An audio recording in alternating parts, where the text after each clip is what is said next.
existe toda uma política. Existe toda uma política. E são coisas graves. O que está por trás daí são coisas graves. Políticas. Eu cito 2 casos sempre.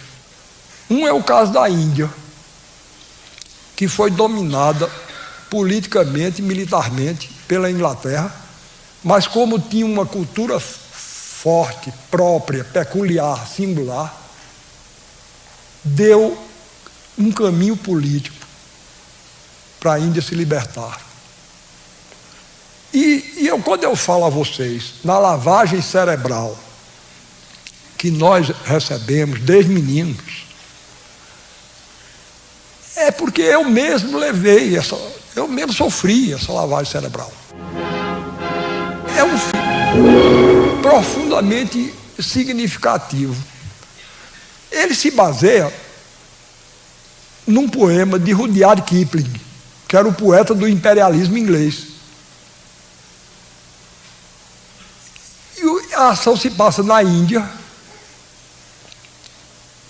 e os mocinhos do filme são 3 soldados ingleses. Os bandidos são os indianos que estão liderando a luta pela independência. Quer dizer, era Gandhi, Nehru. Não eram eles, não, tinha outros nomes, que eram apresentados como fanáticos, como os árabes estão sendo agora. Fanáticos, porque lutavam contra os ingleses. Pois bem, e o herói central, o que dá nome ao filme, era um indiano traidor, Gunga Din. Gunga Din, o sonho dele era ser soldado inglês. Soldado inglês não pode ser não, mas a gente vai lhe dar o emprego, você vai ser o fornecedor d'água. Era o aguadeiro. Então, os ingleses lá atirando contra os indianos e Gunga Din dando água a eles. E é o herói do filme. Pois bem, na hora mais importante, os indianos que estão lutando pela independência da Índia organizam uma emboscada contra o exército inglês. Gunga Din sobe na torre de um templo lá e com a corneta dá o toque de alarme e o exército inglês escapa.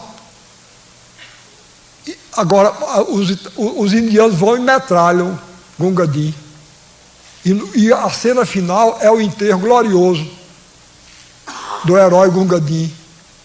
Então aparece Gunga Din sendo enterrado, levado no ombro de soldados ingleses, e aparece o rosto dele assim, bem grande, sorridente na tela, e ele sendo admitido como soldado e imediatamente promovido a cabo, depois de morto, coitado. E eu chorava, com pena de Gunga Din, chorando, e contra Gandhi e Nehru, tá certo? Depois é que eu comecei a pensar, e comecei a ver que eu estava errado.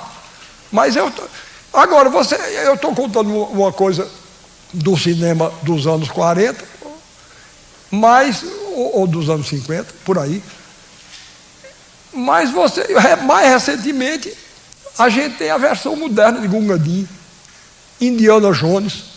Um filme que a gente vê, se diverte, interessante. Começa logo, a primeira cena, ele saqueando o patrimônio arqueológico de um país sul-americano. Começa por aí. Depois eu me lembrei de uma cena que ele estava no Cairo, aí aparece um árabe, por acaso, um árabe. Parece um árabe, todo vestido de preto. Aí o árabe pega aquela espada curva dos árabes, cimitarra, e começa a fazer evoluções assim, as evoluções mais elegantes do mundo. Aí Gunga Din mete a mão na cintura, Gunga Din não, Indiana Jones mete a mão na cintura, puxa o revólver, dá um tiro na caixa dos peitos dele, ele cai pronto, morto. A gente ri porque a cena é engraçada. Mas vocês estão vendo, por que o árabe em primeiro lugar? Em segundo lugar, a superioridade de armas. Os Estados Unidos, antigamente, quando queriam dominar um país, mandavam 1 ou 2 porta-aviões e ameaçavam com os fuzileiros navais, né? Mas hoje eles mandam Michael Jackson e Madonna. Não precisa não, é mais barato e é muito mais eficiente. Porque quando a gente começar a achar que tudo isso é natural, quando a gente começar a achar que a música de Elvis Presley tem o mesmo valor da música de Debussy, aí a dominação é facílima. Tá certo? Porque a gente já se entregou interiormente. Alguém tem que radicalizar. E eu radicalizo. Porque estão radicalizando demais para o lado de cá. Eu então radicalizo para esse outro lado, para ver se a gente chega no meio termo decente, pelo menos. No Nordeste tem uma história que eu não sei se vocês conhecem por aqui. Diz que uma mãe entusiasmada, né? No dia da parada de 7 de setembro, ela tinha um filho soldado. De repente ela começou a olhar a parada lá e ela disse: que coisa curiosa, todo mundo de passo errado e meu filho de passo certo. Todo mundo de passo errado. Pois bem, eu me sentia nessa posição incômoda. Houve um tempo que eu dizia, de hora que eu dizia: meu Deus, eu estou ficando paranoico.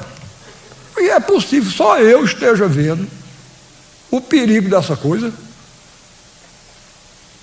Para minha alegria, estou vendo agora, e foi por isso que eu vim aqui. Eu não gosto de viajar, mas eu vim por isso. Eu digo, bom, se estão querendo ajudar na defesa da cultura brasileira, eu vou lá, eu topo. Marluce me mandou um documento de um sociólogo italiano, Domenico Di Masi, afirma textualmente: se de fato o uso dos exércitos comporta altos custos, olha aquilo que eu estava dizendo, dos porta-aviões, e considerável dificuldade prática, é sempre mais eficiente a colonização cultural por meio dos grandes aparatos da informação e do entretenimento, que mantêm quietos os governados e orientam o consumo. O caminho para a gente enfrentar essa invasão solerte que a gente sofre é a cultura local. Isso é fundamental. Isso foi o que eu sustentei desde muito novo. Machado de Assis dizia que no Brasil existiam 2 países: o país oficial e o país real. E ele dizia: o país real é bom, revela os melhores instintos, mas o país oficial é caricato e grotesco. Então, ele não disse isso não, mas eu interpreto: o Brasil real é o Brasil do povo, dos despossuídos. O Brasil oficial é o Brasil dominado pelo mercado e pelo consumo.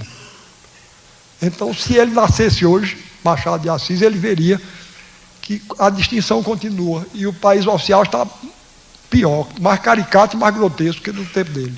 Só mudou porque a gente queria ser francês no século XIX e atualmente a gente quer ser caricatamente, grotescamente americano.